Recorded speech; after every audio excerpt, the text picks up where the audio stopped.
So, hallo und herzlich willkommen zu einem neuen kleinen Bastelvideo. Heute werde ich mal versuchen, Terrazzo aus alten Glasflaschen herzustellen und los geht's.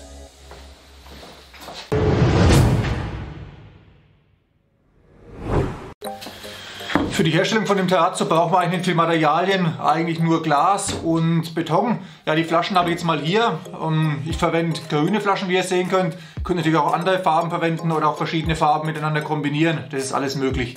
Die Flaschen müssen wir jetzt erstmal zerkleinern, sodass wir letztendlich kleine Glasscherben haben und damit fangen wir an. Um zu verhindern, dass jetzt hier überall dann die Glassplitter rumfliegen, werde ich die Flaschen hier in so einen alten Stoffbeutel stecken und dann kann man sie ganz einfach mit dem Hammer zerkleinern. Zur Herstellung von Terrazzo gibt es grundsätzlich viele Varianten. Das Glas kann man zum Beispiel auch als fertiges Granulat kaufen. Es gibt es in vielen verschiedenen Farben und ja, alternativ kann man natürlich alles verwenden, was man schleifen kann. Zum Beispiel irgendwelche Kieselsteine oder Steine in verschiedenen Farben. Kann man alles dem Beton beigeben, dann abschleifen und dann erhält man letztendlich eine Terrazzo-Oberfläche. Wie ihr sehen könnt, habe ich die Glasflaschen jetzt hier erstmal grob zerkleinert und danach nochmal die größeren Scherben aussortiert und nochmal nachzerkleinert. Ja, ich habe jetzt hier die Scherben so gewählt, dass sie eine Größe von 1 bis 2 cm haben. Das gefällt mir ganz gut. Alles andere ja, kann man natürlich entscheiden. Wenn euch größeres Granulat besser gefällt, könnt ihr die Scherben auch größer lassen. Die Scherben sollten nur letztendlich von der Größe her ja, nicht zu unterschiedlich sein. So, da hätte ich jetzt die Glassplitter. Ja, das hat ja, wie ihr gesehen habt, einwandfrei funktioniert und dann können wir auch gleich mit dem Beton weitermachen. Ja, für Terrazzo könnt ihr grundsätzlich jeden Beton verwenden. Ich werde hier eine feine Mischung verwenden, nämlich den Gogolith Design 2. Den habe ich ja kürzlich mal verwendet und da werde ich heute noch die Reste verarbeiten. Ja, wenn ihr jetzt gröberen Beton nehmt, wie zum Beispiel Estrichbeton, dann habt ihr halt später noch die groben Steine mit im Beton, die dann auch zusätzlich abgeschliffen werden. Und so habe ich dann ein weißes Ergebnis mit eben diesen farbigen Splittern drin. Dann mischen wir uns mal den Beton an.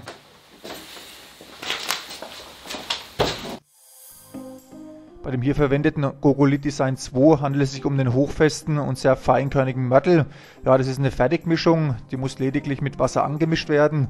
Die Verarbeitungszeit liegt hier bei 15 Minuten und ja, der Beton, der ist sehr hell und auch sehr fließfähig und zum Gießen optimal geeignet.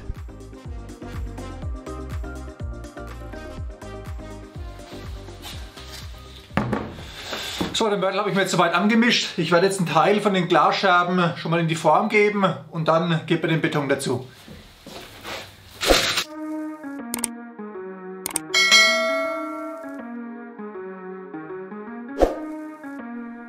Die Glasscherben könnt ihr dann entweder den Beton beimischen oder ihr könnt so wie ich machen, ja, dass ihr die Scherben eben einfach in die Schalungsform einlegt. Da müsst ihr dann darauf achten, dass die abgerundeten Seiten nach unten schauen, weil es dann später unschöne Hohlräume gibt und ja, dass er eben die Scherben gleichmäßig verteilt. Ja, und dann könnt ihr die Schalungsform einfach mit dem Mörtel auffüllen.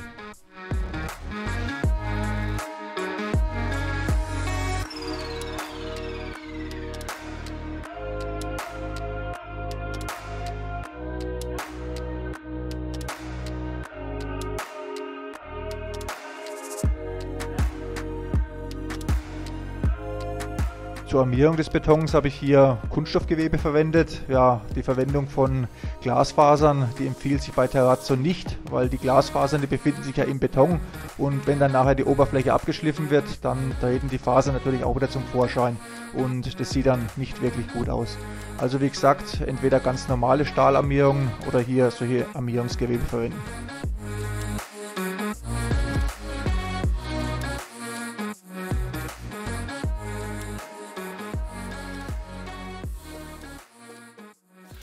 So Leute, das hat ja soweit eigentlich ganz gut geklappt bisher, würde ich sagen. Ich lasse den Mörtel jetzt aushärten und dann sehen wir uns gleich wieder zur Oberflächenbearbeitung. Ich bin schon mal gespannt, wie das Ergebnis aussieht. Wir sehen uns gleich wieder.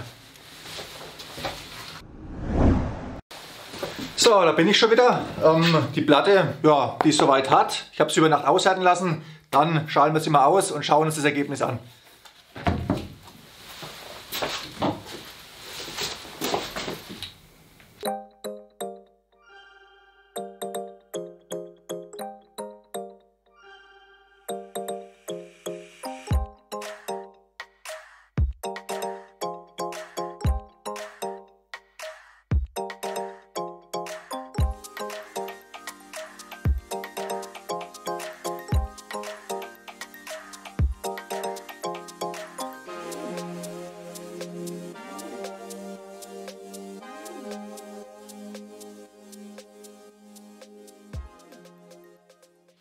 So, die fertig ausgeschaltete Platte habt ihr ja gesehen. Von der Oberfläche her sieht man jetzt noch nicht so viel, muss ja noch geschliffen werden. Ich werde die Platte jetzt mal noch ein paar Tage aushärten lassen und dann geht es mit dem Schleifen weiter.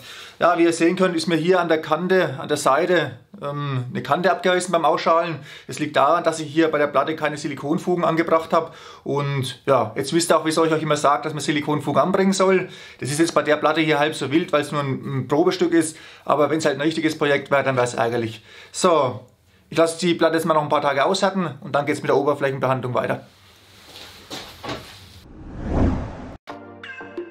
Für den Grobschliff habe ich jetzt hier mal einen Extenderschleifer verwendet und habe dann Körnungen von 80 bis 240 durchgeschliffen. Normalerweise werden zum Abschleifen vom Beton Betonschleifer mit Diamantaufsätzen verwendet, aber für solche kleinen Flächen kann man durchaus auch mal normales Schleifpapier und den Extenderschleifer verwenden. Das funktioniert ebenfalls.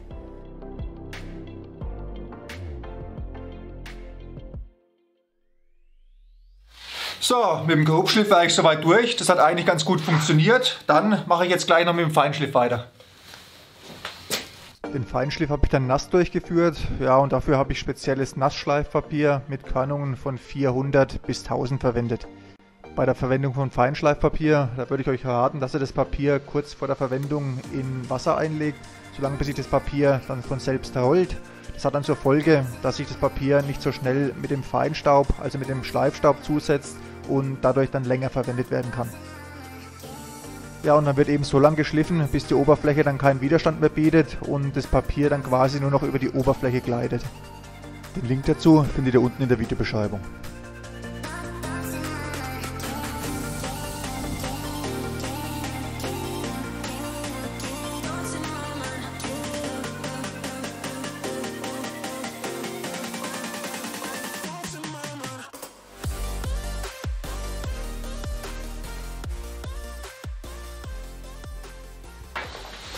So, das fertige Ergebnis habt ihr gesehen. Ich muss sagen, ich bin eigentlich mit dem Ergebnis ganz zufrieden. Hat so funktioniert, wie ich mir das vorgestellt habe. Und ja, man muss dazu sagen, es ist halt nicht mehr und nicht weniger als alles Flaschenglas, was wir da verarbeitet haben. Ja, was nicht hundertprozentig optimal ist an dem Flaschenglas, ist, dass es leicht gerundet ist und dass man dadurch dann nicht hundertprozentig glatte Flächen hinbekommt. Aber ich denke, es sieht ganz gut aus, hat funktioniert, kann man so machen. Ja, mit dem Terrazzo werde ich vielleicht auch das nächste Mal noch eine andere Variante testen. Ich habe vielleicht mir so gedacht, so weiße Betonsplitter auf schwarzem Beton. Sieht vielleicht auch ganz gut aus und vielleicht werde ich da auch ein Projekt mit umsetzen. Schauen wir mal. Ja, wenn ihr Bock habt, schreibt es mir einfach mal in die Kommentare und dann schauen wir mal, wie die Resonanz so ist. So, für heute wären wir wieder am Ende. Ich bedanke mich fürs Zuschauen, wünsche euch alles Gute, wünsche euch viel Spaß beim Heimwerken. Ich hoffe, dass wir uns demnächst wieder sehen. Bis dahin, macht's gut. Ciao.